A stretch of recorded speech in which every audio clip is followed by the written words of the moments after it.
akkamitti haa ammanni adiin akka jechuun jira arabni akka jechuun jira akkamitti jijjiiramee jira. Maaliif akkas godhe muummichi ministeera karaa yeroo bal'aatti hattuun bakka itti hattuun qabdu ifaan bakka maraggala karaa inni tolaa wanni hundinuu shokorri hunda keessatti bakka yoo hatanii seenan warri gartee shiraaf dhara dalakuun guutuu ni bada namni si argaa jechuudha. Hatuun dandeettu kijibuun dandeettu hattee bakki seentu hin jiru gareen gurmeessitee ati yeroo waa galan karaa nama ittiin xalaftu hin jiru. Namoonni gariin hanna gartee kiisha nama seenan qofas no. Muummichi ministeeraa waan janaabichuun bara araakkiiloo gaafa an seenu teenti yookaan ammoo sharaa warra hoomlasii jechuun gartee waan takka taddasee surre macitte tana fa'aa irra buusanii walitti godhan warri gartee naftanyoota kun ka beekamu dirriitoo jedhanii uffanni warra halkaniillee akka keenya wayaan darbu warri dhiifamallee naa godhanii wayaan darbu warri wayaa kan walirratti hodhan walumaa maxxansa warri yoo ta'an naannoo irraa kana dhatte yookaan erbee yookaan ammoo dirriitoo kana dirriitoo jedhanii warra wadha gartee walumaa maxxansa. Kan akkasitti tuulanii tumaan mana tolfatan gartee goojjoo as keessa waan jedhamu muummichi ministeeraa warra gartee koofiyaa diimaa kumaandoo bara galaa jedhan as keessa. Kun warra kan beekta gaangistara addaa qaba mootummoonni dabre martuu. Mallas Zeenaawwi illee gaangistara qaba. Ka'ee nun sodaachisu. Ministeerotuma isaa kana karaa osoo deeman argan gartee achi keessa taatu kana tumatee kara jiru gartee. Yoo ati ilaaltu reenjarii waraanaa uffatee jira Faatikii. Namni yeroo inni maaliif akkas godhee kana warra badaawi maaliif as fidan yookiin mootummaan argaa mi'anuu agarre kun nama ajjeesuu deemu waan maaliif akkas godhan yeroo achi ol seenan waan inni jedhe mallatteessanii akka baan achi baanillee akka hin dubbanne kun na arge jedha yoo finfinneetti argee kun gammoojjii roga arfaniitti illee gale sun na argee dhufee mataan irraa buqqisa jedha gaaf kan deebi'e salaataa mootummoo dabre jechuudha. Warra kanatti ture araakkiiloollee ture. Piyaasaa fi gartee akkasuma lagaa argatu bakka hunda gaddee naannoo hunda keessa ture. Kun maafiyaan kun achirraa ka'ee akkasumatti eessa gaa paartilee siyaasaa keessa jira. Warra Oromoo ittiin sodaachisantu jira. Warra sabaa sablammoo ittiin sodaachisantu jira. Caasaalee ijaaramee gartee akkasitti taa'u jira jechuudha. Kana hundaa wanni isin tuqeen maali inshaallah gar tiktookitti deemna. Mootummaan hadha jiru kuni jalqaba mana isaanii diige. Wanni iyyaniif. Biliilicoonni iyyanii fi ifaa ife jawaaronni irraa iyyuu fi bakka inni dur saambusaa keessa ka'ee eessattaniin ganda sanaa himaa bakki itti dhalate wannaadha naannoo Amaaraati. Wanni inni faannoo akkana faarsuu fi magaalaa Jinni dhaladhe jedhee magaalaa Jinni dhaladhe waan takka bakka tana isinii tuqa namni hedduun gaafii kaleessanii asirratti. Eenyu Arsii Faragii jidduu dhaladhe nuun jedhe gaafa durii namtichi kabalaati bara akka gaarii leenjisee naftanyoonni wallaahi nama akka jawaaritti. Akka gaarii leenjisee nagaree leencoo lataa taate malee. Magaalaa Arsannaa maqaa isii eenyuu dhaladhee nuun jedhe. Osoo jawaarii ijoollee taatee nama kutaan laakkeen taatee dhugaa nama kun dongoree jenna. Gaaf kan gara biyyaa galeeti gaazexeettii warraa takka eessummaan isaa gaafii gaafatte. Jawaarii yennoo dubartii sadii afur ta'anii gaafatan. Jawaarii yennoo ta'uu ladkoo jennaan. Eenyu kofla beektaa fayyaalessa kenna Arsii. Warra sikkoo mandoo gartee ilmaan sikkoo mandoo kennattee qobaltii jara qooleen. Itti qobleeti magaalaa Jinni jedhanii dhaladhee jedhee gartee Tuulama keessatti. Ammallee hin qobne jedhee. Gaafa haala jiru haati ummaan xiyya waan naan jette Arsii keessatti dhaladhee naan jette. Eegas ulfa Arsii keessa si fuudheeti. Nama guddaa mee waan akkana maaltu dubbise jalqabu nama gana ga'u maaltu san dubbise. Nama guddaa namni kaa jala citee jawaar seenaa dalakee zarraaf jedhanii deeman maaltu nama dubbisa. Eessa dhalate? Gaafuma duraa adda baase. Amma gaaf duraa inni magaalaa maqaa faayinaa baddi Arsii dhaladhe jedhee fi Arsii Faragee jidduu dhaladhee sanuu booddara irratti ilaala. Yoo Arsiin kennaa miti jettee ariitee Hararge jechuu barbaade gaafas inni. Yoo Arsiin kennaa miti maali Arsiin aadaa qabdi gurbaa ka'ee nuti. Amma Jawaar Siraaj Mahaammadiin Mahaammad ka'een yoo ateetti jawaariin dhageenya gadhaa namni gartee gaafatee dhagarree ani inni yoo Mahaammad ka'een siin jedhe looma siin jedhe alaa kulli haali dubbiin sanii miti nama akka Mustafaati osoo dhufee intarvii takka irra taa'ee takka agartee teennee bakka nama gaafatu bira geenne jawaar an abbaa torba wanni abbaa barbaade abbaa 10 itti laakkee 15 itti laakkeeti mi'aati illee abbaa laakkaadhuun laakkaan eessuun abbeeraan kii ebalu abbeeraan ardaa abbeeraan gosaa sigalee abbeera Arsii kee namni balbaa akkas deema bare gara feetii jalaan baasu Arsii woobaadha. Yookaan abbeeraa abbaa isaatiin jechuudha. Yoo Siraaj adda dhalate nuun jedhe abbeeraa obboleessa eenyu ture Mahaammadi. Mahaammad adda dhalate nuun jedhe Mahaammadiin duuba yoo Abdalla yookaan Baqqalaa yookaan Saffaa yookaan Shawagizaawun jiraate abbeeraa Shawagizaawun barbaadna jechuudha. Ka eessaati dhama? Ka gosaa. Injiru mire dhumugga magaalaa namni akka tabdan agarraanu yaadadhe. Dhumuggaawwan inni dhugahee fi yoo tolte Arsii as dhummaquufi. Yoo Arsiin akkasiin laakkoftee dhabde Harargeetti achi galuuf Harargee keessoo dhaqe maal godha beektaa adareedhaan siin jedha yoo fedhan Somaalee siin jedha yoo fedhe Araba jedhaa garasitti ba'uu barbaade. Dubbii yoo inni ilaalu Harargee Arsiillee walii galte Jawaar kan kee qoxxeen itti kaate.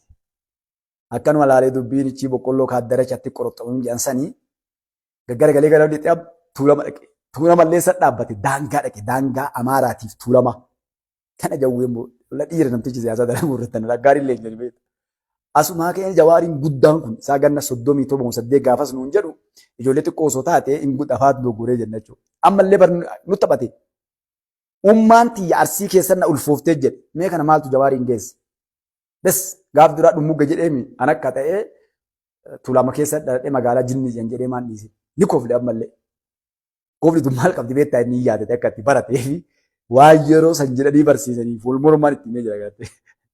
Qashqashqee dheeraa koflu garte. Kaan ammoo fayyaalessa kana shawwadee galee deebi'aa ture. Isin irraa nyaadhee isinii godhe jedhee jechuudha.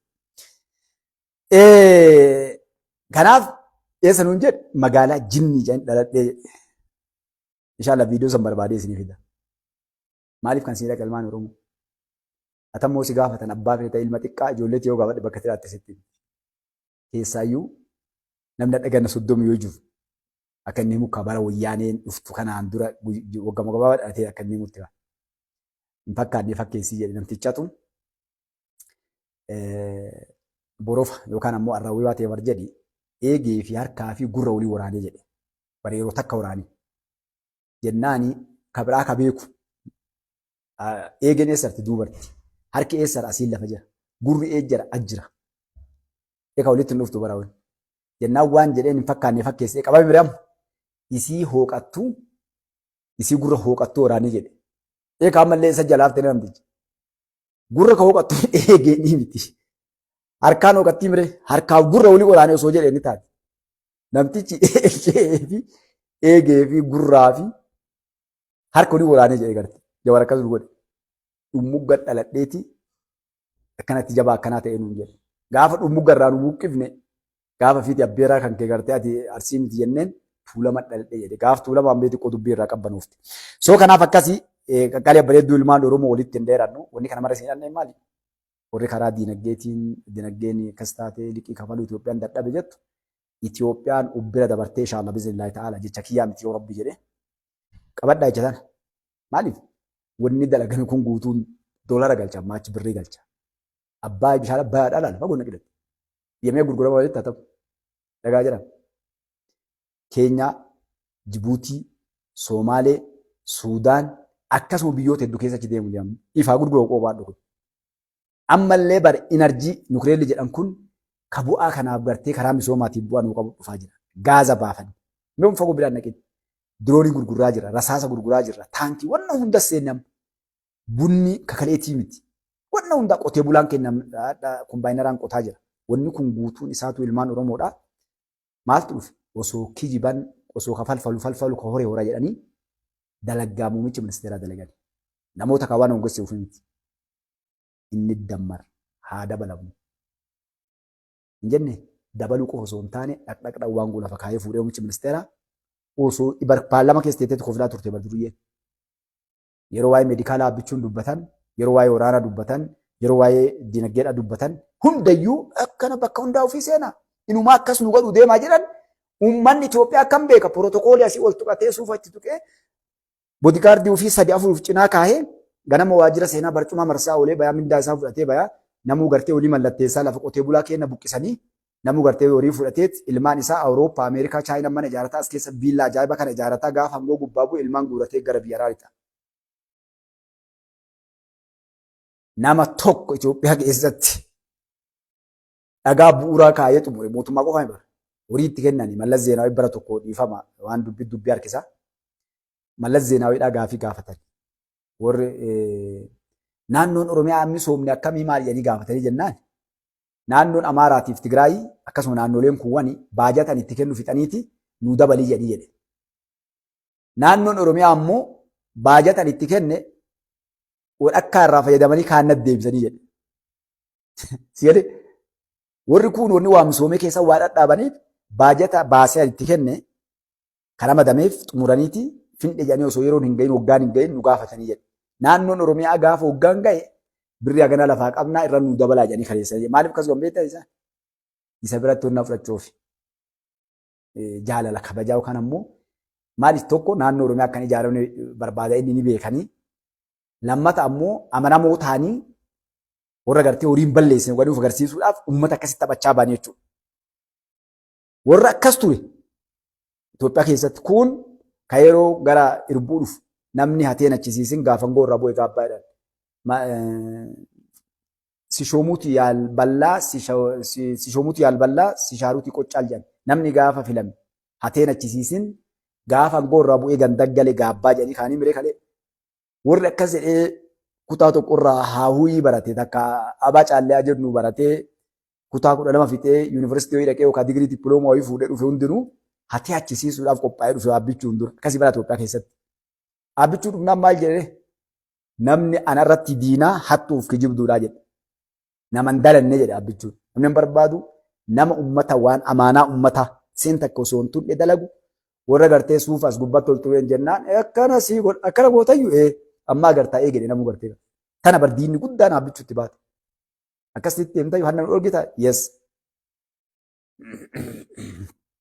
Namuu hancuufa lilleqamse. Marii kaas achi deemka baree ugaalgala farshoo bira wal ga'ii kaan kun jawwee barii abboo sumnurraa buqqifta namni jiru jawaar akka beekan beekta hayyuu beekaa namas piraanii baasuu danda'u.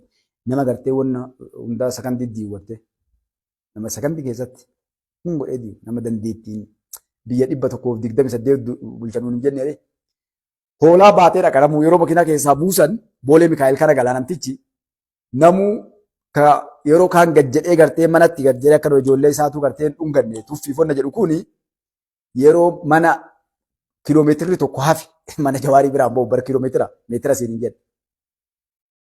Daaraa jala tareeti daaraa ofitti suufatu facaasee karabaata ofirraa mulqee hoolaa sangaa ba'u kana baatee dhufaan gaafadhaa yoo kijuma Mustafaan jettan.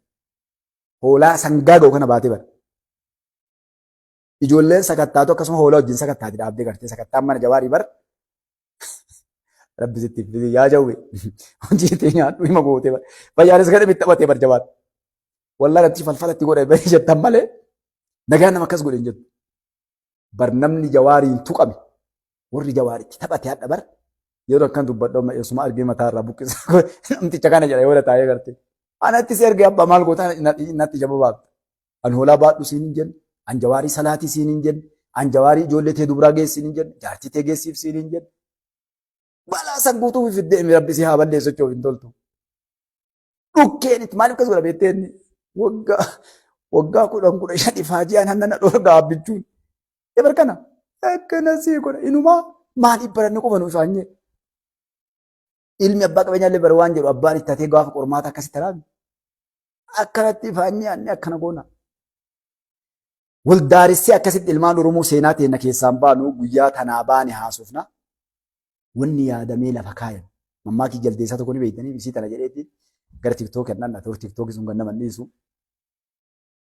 jaldeessaa fi leenca tooliin gaara gala hunda maqaan maali bineensa gaaraati yookaan immoo bineensa bosonaati kana kaa leencanii beektanii mire eenyu mootiin gaaraa mootiin bosonaa mootiin bineensotaa eenyu leenca kanaaf leenca siin jaaban namni tokko yoo gartee waa siin jechuu barbaade leenca siin jedhati leenca bar bineensaa san taateetiin jabinna keetii fi liidarummaa kan kee mul'ata keetii fi kan si agarsiisuu barbaadeeti namtichi. Kana leencaa haati leencaa akkuma tasaa haati warraa leencaa akkuma tasaa jaldeessa agarte isaa yaa'u nagarreessi yeroo garii nama wayii gartan kalaaltan yookaan waan ta'e yoo agartu laalte badaa maal ta'e eegeen malaaxaa harki ciccitaa iji diddiimtuu tana gatiin teettuu iji argite. Malaalti guyyuu. Dhiira dayyuu san beektanii dhiirti dayyuus bar dubartii namaa karaa kana gubbaan laalee jechaa bar gurra buusaa deema. Warra gartee quraanni rabbiillee qalbiin isaanii dhukkuba qabdi san gartee. Warra dhukkuba. Jechuun waan hin taane bar waan isaan hin taane waan namaatti gurra buusu bakka hin dhaqqabu. Ka waa hisdii waa balleessuu deemu gartee. Kana jaldeessi maaliif fudhate? Na jaalattee na laalti jedhe jaartiin leencaa. Ooyyoo ima milkaa'ee jedhe abbaa.